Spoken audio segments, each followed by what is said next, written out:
শোনেন না, একটা কথা কই। কি বলবা বলো। অনেক দিন ধইরা বাড়িতে যাই না, আইয়েন 2 দিন যায় বেড়াই আই। আচ্ছা ঠিক আছে, তাইলে তুমি যাও গিয়া 2 দিন বেড়ায় আইও।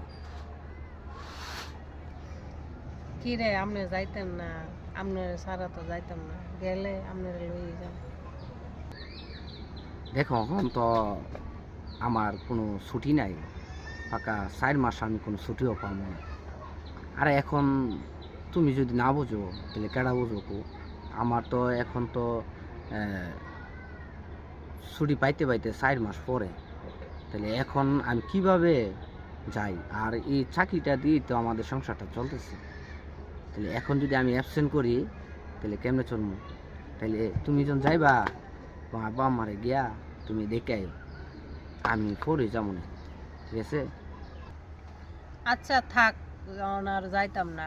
আপনার যখন 4 মাস পরে ছুটি, 4 মাস পরে আপনার লই যাম। আর বাপের ভাই জামাই ছাড়া যাইলে কোনো সম্মান থাকে না, জামাইলে যাইলে যে সম্মানটা পাওয়া যায়। আচ্ছা ঠিক আছে, তুমি যখন এখন যাইতা না, তাইলে 4 মাস পরে আমরা দুইজনে বেশি করে মিষ্টি মাষ্টি লইয়া তারপর তোমরা ভাই যাও।